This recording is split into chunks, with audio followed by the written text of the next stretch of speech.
Hello student, how are you? আশা করি তোমরা ভালো আছো। আমি আবার এই অনলাইন ক্লাসে তোমাদের সামনে উপস্থিত হয়েছি। আজকে আমাদের আলোচ্য বিষয় হয়ে দাঁড়াবে কম্বিনেশন অফ রেজিস্ট্যান্স, অর্থাৎ রোধের সমবায়।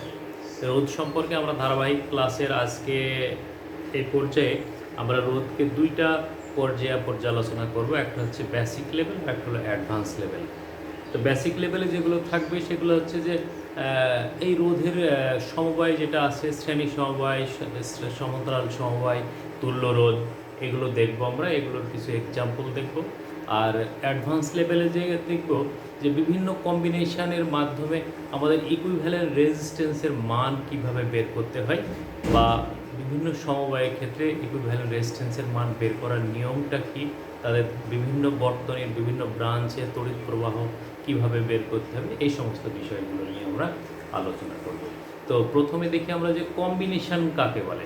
কম্বিনেশন হচ্ছে যেমন তুমি বাজারে গেলা, বাজারে যে দেখা গেল যে কিছু রেজিস্ট্যান্স কিনে আনলো, বাজারে দোকানদারকে বলার ফলে দোকানদার কিছু রেজিস্ট্যান্স দিল, কিন্তু বাড়িতে এনে দেখা গেল আমাদের প্রয়োজন যেটা, বাজারের থেকে এসে দেখা গেল যে আমাদের যে প্রয়োজন সেই রোধের মানের সঙ্গে কেনে মানে ক্রয় করা যে রোধ সেগুলোর মান মিলছে না। কোথাও দেখা গেল যে মিসম্যাচ হচ্ছে, হয় বড় হতে পারে, ছোট হতে পারে। যদি বড় হয়, আমরা যে রোধগুলো কিনে আনলাম সেই রোধগুলোর মান যদি বড় হয়, তাহলে কি করতে হবে? তখন একটা ব্যবস্থা, মানে ফেলে দেওয়াটা বিজ্ঞান কিন্তু পছন্দ করে না। যে একটা রেজিস্ট্যান্সের দাম খুব নগণ্য, কিন্তু বাজার থেকে কিনে আনলাম, এনে আমার কাজ হলো না, ফেলে দিলাম, কিন্তু সেটা ওয়াইজ ডিসিশন হলো না। ওয়াইজ ডিসিশন সেটাই হবে যে ওই রোধটাকে আমরা কিভাবে কাজে লাগাতে পারি, ওই মানের রোধটাকে ব্যবহার করে আমাদের তড়িৎ প্রবাহ কিভাবে অপরিবর্তন রাখতে পারি, এইটা কিভাবে ব্যবহার করা যায়। এখন দেখা গেল যে বড় মানের রোধগুলোকে কোনোভাবে দুইটা তিনটা একসঙ্গে কাজে লাগিয়ে যদি ছোট মানের রোধ হিসাবে কাজে লাগানো যায়, অথবা ছোট ছোট অনেকগুলো রোধ আমার আছে, আমার একটা বড় মানের রোধ দরকার, তাহলে সেই ক্ষেত্রে ওই ছোট রোধগুলিকে কিভাবে কাজে লাগিয়ে ওই বড় রোধের মতো কাজ সম্পন্ন করা যায়, এই যে বিষয়গুলো, এই বিষয়গুলো হচ্ছে কম্বিনেশান। তাহলে কম্বিনেশান যদি আমরা করতে পারি, আমরা যদি রোধের সমবায় যদি ঠিকমতো করতে পারি, তাহলে কোনো রোধ আমাদের দ্বারা ওয়েস্টেজ হবে না, নষ্ট হবে না। তাহলে যদি নষ্ট না হয়, বিজ্ঞানের যে কোনো একটা ক্ষুদ্র জিনিস, একটা ইনস্ট্রুমেন্ট যদি আমরা নষ্ট না করি, তাকে যদি সঠিক সিদ্ধান্ত নিয়ে আমরা সঠিক ফর্মুলা ব্যবহার করে ব্যবহার করতে পারি, তাহলে সেটাই হলো বিজ্ঞানের সবথেকে ভালো দিক। তো কম্বিনেশান তাহলে কি? কম্বিনেশান হচ্ছে যে একাধিক রোধকে ব্যবহার করে একটা রোধের ন্যায় কাজ করা। এখন ওই যে একাধিক রোধ ব্যবহার করছি আমরা, R1, R2, R3, এই R1, R2, R3 রোধ ব্যবহার না করে যদি আমরা একটা রোধের দ্বারাই সেই কাজটা সম্পন্ন হয়, যদি একটা রোধের দ্বারা সেই কাজটা সম্পন্ন হয়, তাহলে এই একটা রোধকে আমাদের একাধিক রোধের তুল্য রোধ বা ইকুইভ্যালেন্ট রেজিস্ট্যান্স বলে। তুল্য রোধ বা ইকুইভ্যালেন্ট রেজিস্ট্যান্স। তাহলে সেই দিক থেকে আমরা এই কম্বিনেশনকে দুই ভাগে ভাগ করেছি। একটা হচ্ছে শ্রেণী সমবায়,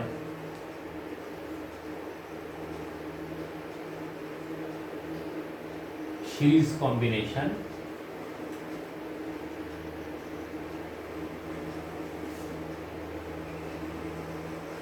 আর একটা হলো সমান্তরাল সমবায়, অর্থাৎ প্যারালাল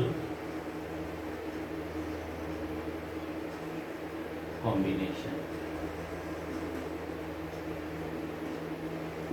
প্যারালাল কম্বিনেশন। তো আমরা প্রথমে সিরিজ কম্বিনেশন বা সিরিজটা দেখি আমরা।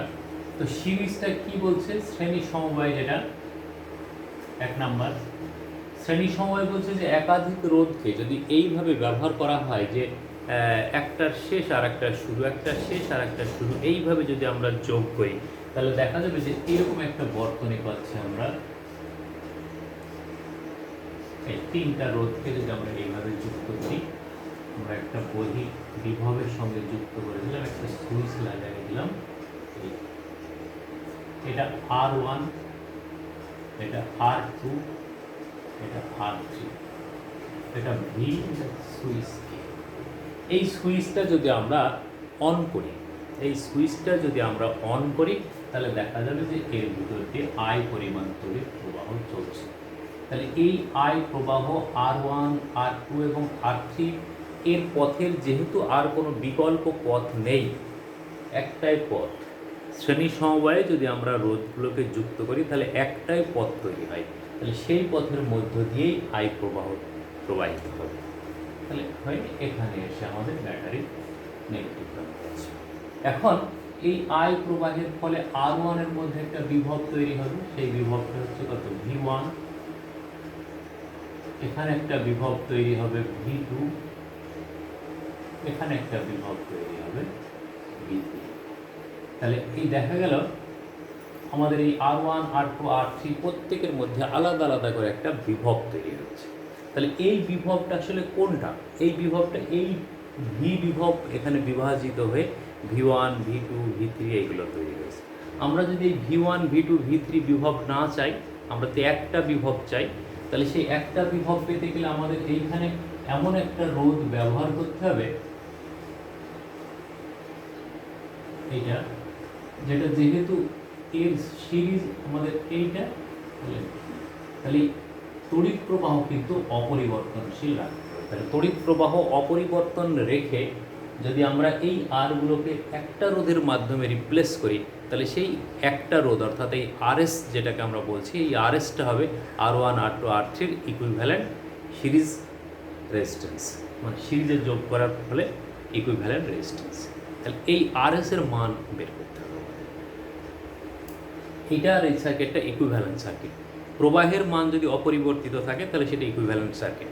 তাহলে এখন আমাদের এই ক্ষেত্রে কি পেতে পারি আমরা, যে এইখানে যে বিভবটা তৈরি হলো সেই বিভবটা এই বিভবের সমান।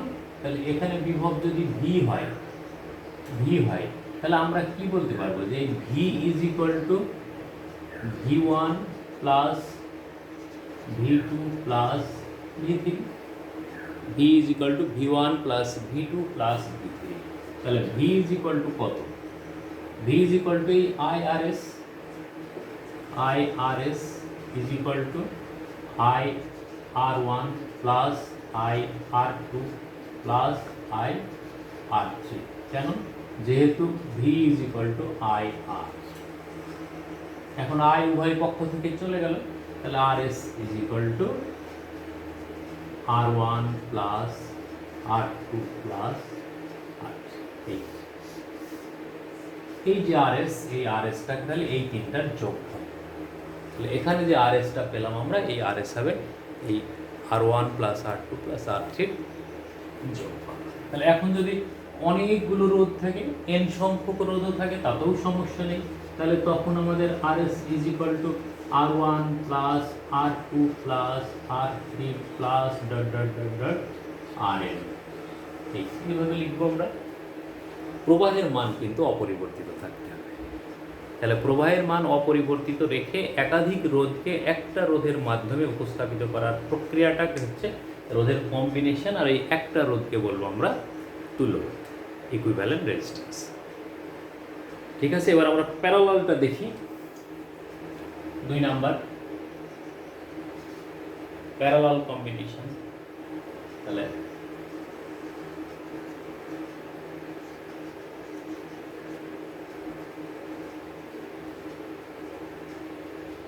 সমান্তরাল সমবায়ের ক্ষেত্রে কি হয়, যে একাধিক রোধের প্রান্তগুলো এক জায়গায় থাকে।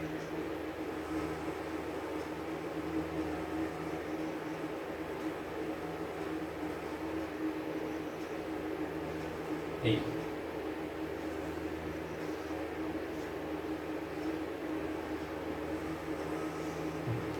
এটা হলো R1, এটা R2, এটা R3, এটা V, এটা সুইচ কে। এখন এই সুইচ যদি আমরা অন করি তাহলে দেখা গেল এখানে তড়িৎ প্রবাহ চলবে I। এখন এই I, এই এ বিন্দু যদি বলি আমরা, তাহলে এ বিন্দুতে এসে বিভাজিত হয়ে এটাই হবে I1, এটাই I2, এটাই I3, এটা আবার এখানে এসে I। তাহলে দেখা যাচ্ছে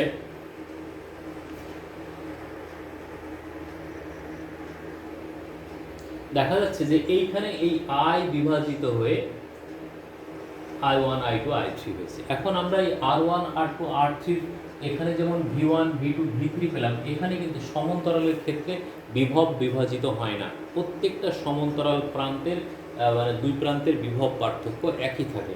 তাহলে R1 R2 R3 এর দুই প্রান্তের বিভব পার্থক্য V, কিন্তু I এর মান হচ্ছে আলাদা আলাদা। তাহলে আমরা এখন লিখতে পারবো কি, যে এখানে I ডিভাইডেড হয় কিন্তু V একই থাকে, V সেম থাকে।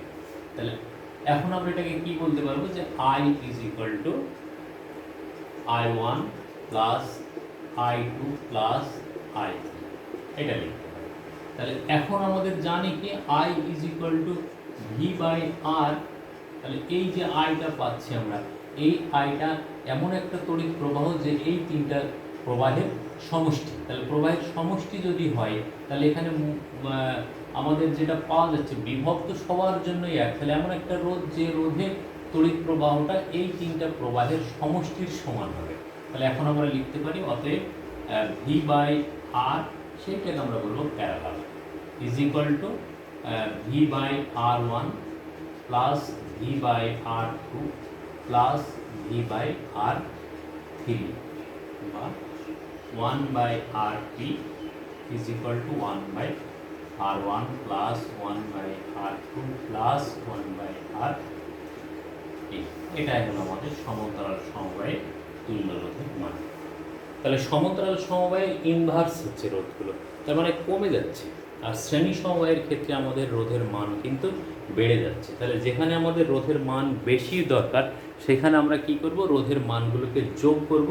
আর যেখানে রোধের মান আমাদের কম দরকার, বাজার থেকে কেনা হয়ে গেছে বড় মানের রোধ, আমাদের বাড়িতে দরকার ছোট মানের রোধগুলো, তখন তাদেরকে আমরা হচ্ছে প্যারালাল কম্বিনেশন করে দেবো। আর যদি দেখা গেল যে ছোট ছোট রোধ কেনা হয়েছে আমাদের, কিন্তু আমাদের দরকার বড় মানের একটা রোধ, তখন আমরা সেটাকে সিরিজ কম্বিনেশনে যোগ করে দেবো। এখন এইটার এই যে মিক্সড কম্বিনেশন, যেটা যে কিছু অংশ একটা বর্তনীর একটা ব্রাঞ্চে দেখা গেলো প্যারালাল কম্বিনেশনটা থাকছে, তিনটা রোধ প্যারালালি যুক্ত হয়েছে, তার সাথে একটা রোধ শ্রেণীতে যুক্ত হয়েছে। তাহলে এই ধরনের কম্বিনেশনগুলিকে বলা হয় হচ্ছে মিক্সড কম্বিনেশন।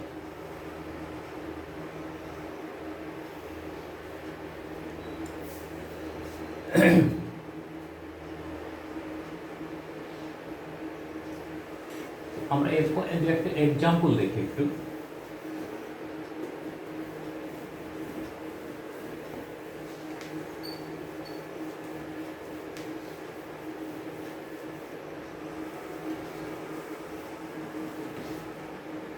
এক্সাম্পল দেখি আমরা একটা, যে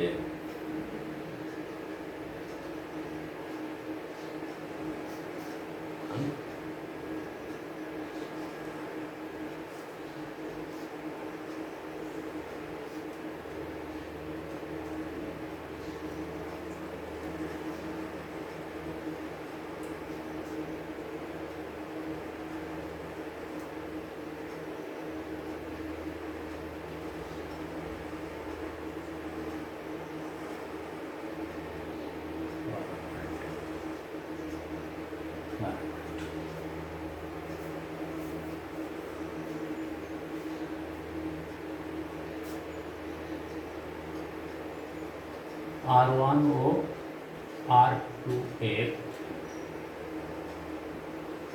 প্রবাহ ও বিভব নির্ণয় করা। এগুলো ক্ষেত্রে এই জাতীয় অঙ্কগুলো যখন থাকে, যে প্যারালাল বা সিরিজ যেটাই হোক, রোধের ক্ষেত্রে যদি আমাদের অমুক রোধের মধ্যে প্রবাহ কত, ওই রোধের বিভব কত, এইগুলো বের করতে গেলে আমাদের সর্বপ্রথম যে কাজটা করতে হবে, এই বর্তনীর মূল প্রবাহটা বের করতে হবে। এখন মূল প্রবাহ বের করতে গেলে কি করতে হবে, বর্তনীর সমতুল্য রোধ বের করতে হবে। তাহলে এখানে কি হবে, সমতুল্য রোধ না বের করলে আমরা প্রবাহ বের করতে পারবো না। তাহলে এখানে যেহেতু R1 ও R2 শ্রেণীতে, অতএব RS ইজ ইকুয়াল টু কত হবে, R1 প্লাস R2 সমান হচ্ছে 2 প্লাস 3 সমান হচ্ছে 5 ওহম। এখন বর্তনীটা হয়ে গেল কিন্তু এইটা।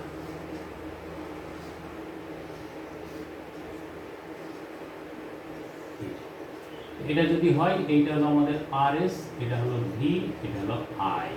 তাহলে প্রবাহ কত হবে? অতএব প্রবাহ I is equal to V by RS। একবারে V এর মান হলো 12 ভোল্ট, আর এটা হলো 5, সরি এটা হলো 12 বাই 5। তাহলে I ইজ ইকুয়াল টু হবে আমাদের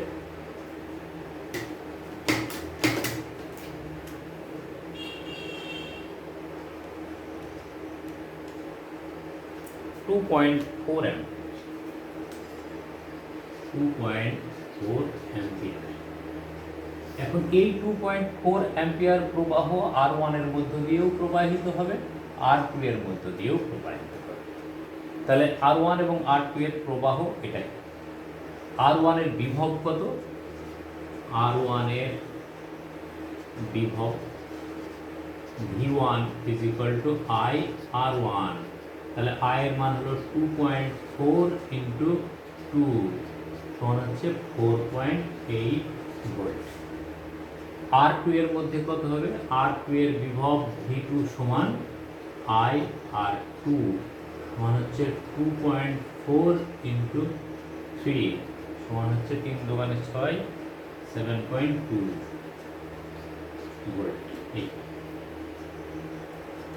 ঠিক আছে। তাহলে প্রবাহ সিরিজে প্রবাহ, মূল প্রবাহটাই প্রত্যেকটা রোধের মধ্যে প্রবাহ থাকবে, কিন্তু প্যারালাল কম্বিনেশনে বিভব কি হবে? বিভব এক একটার জন্য এক এক রকম হবে। এখন আমরা প্যারালাল কম্বিনেশনের জন্য যদি দেখি, তো প্যারালাল কম্বিনেশনের জন্য আমরা একটা সহজ সূত্র বের করতে পারি। প্যারালাল কম্বিনেশনের জন্য আমরা একটা সহজ সূত্র দেখব।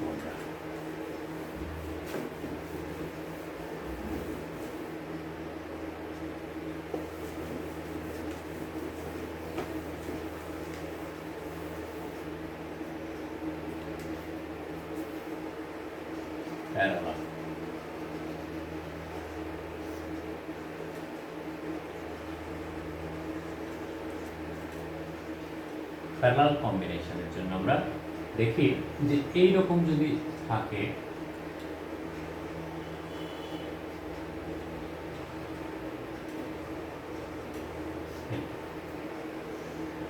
এটা হলো R1 সমান 2 ওহম, R2 সমান 3 ওহম। সেম 12 ভোল্টের সঙ্গে আমরা যদি যুক্ত করে দিই, তাহলে V is equal two 12 volt. তাহলে এই প্রবাহটা কত? I। এটার মধ্যে প্রবাহ কত হবে? I1। এটার মধ্যে প্রবাহ কত? I2। তাহলে এখন I1, I2, R1 এর এবং R2 এর বিভব পার্থক্য, এইগুলো আমাদের নির্ণয় করতে হবে।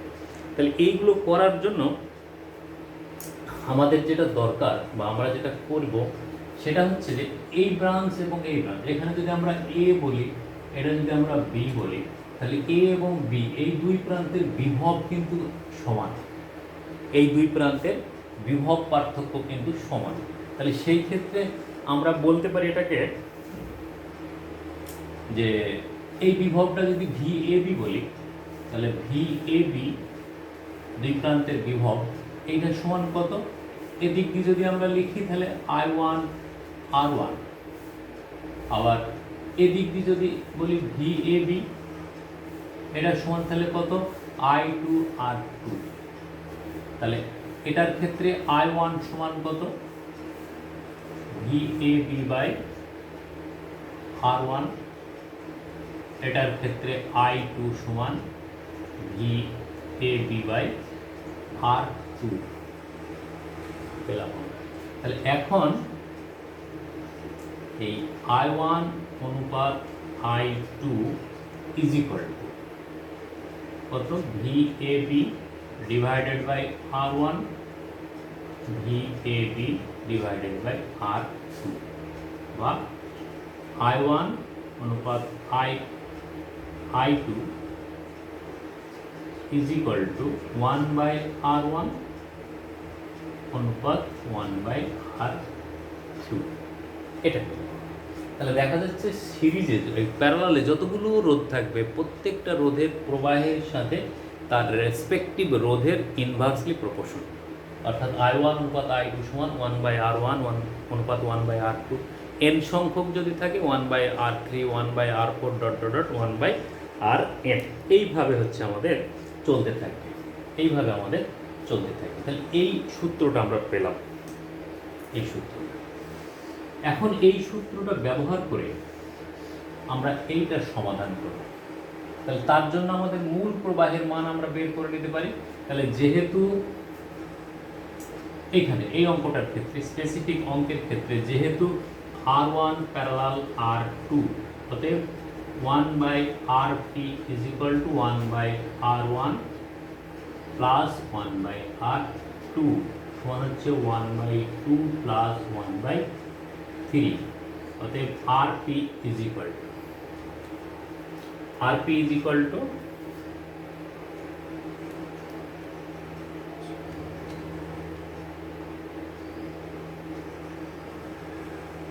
1.2 ওহম। তাহলে এখন বর্তনী প্রবাহ কত? বর্তনী প্রবাহ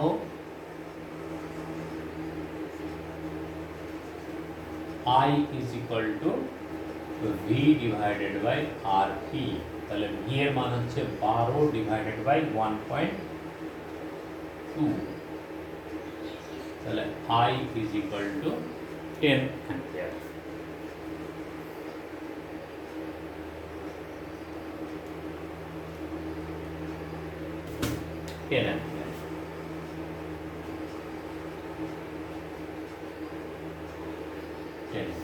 তাহলে এই I is equal to 10 ampere. তাহলে এখন এই এ বিন্দুতে আমরা কি বলতে পারবো? এ বিন্দুতে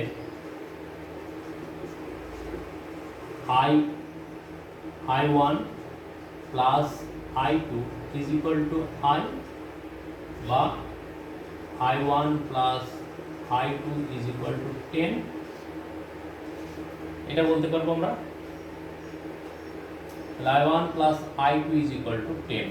এখন আমরা অনুপাতটা কি জানি, যে I1 অনুপাত I2 is equal to 1/R1 অনুপাত 1/R2, বা I1 অনুপাত I2 is equal to 1/2 অনুপাত 1/3 সমান হচ্ছে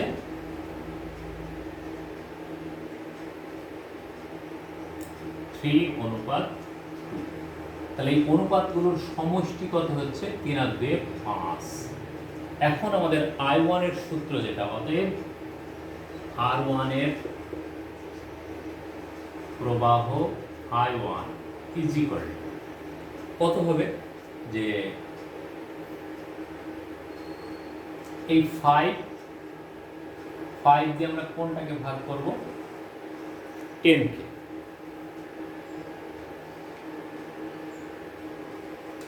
তাহলে আমাদের মূল প্রবাহ কত? 10। তাহলে 10 ভাগ 5, 10 ভাগ 5 ইন্টু 3, আর R2 এর প্রবাহ I2 is equal to 10/5 into 2। তাহলে প্রথমটা হবে 6 অ্যাম্পিয়ার, আর এটা হবে 4 অ্যাম্পিয়ার।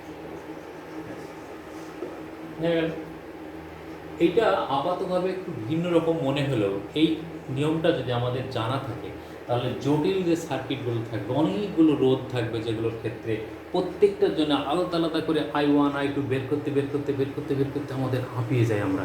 তাহলে সেই সমস্ত ক্ষেত্রে আমাদের এই সূত্রগুলো কিন্তু খুব গুরুত্বপূর্ণ হয়ে কাজ করে।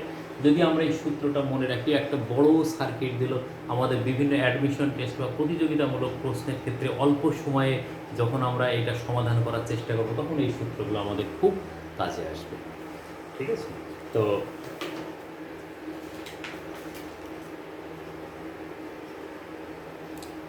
এই আরেকটা তোমাদের বাড়ির কাজ দিয়ে দিই।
এই এইটা আমরা R1 R2 এবং R3 এর মধ্যে প্রবাহ কত, এটা তোমরা হচ্ছে করবা। ঠিক আছে, তাহলে রোধের শ্রেণী সমবায়, সমান্তরাল সমবায়ের সাধারণ যেগুলো সেগুলো আমরা দেখলাম। এর পরের লেকচারে আমি অ্যাডভান্স লেভেলের ইকুইভ্যালেন্ট রেজিস্ট্যান্স বের করার পদ্ধতিগুলো আলোচনা করে দেবো তোমাদের সামনে। ততক্ষণ তোমরা ভালো থাকো, সুস্থ থাকো। তো ঠিক আছে।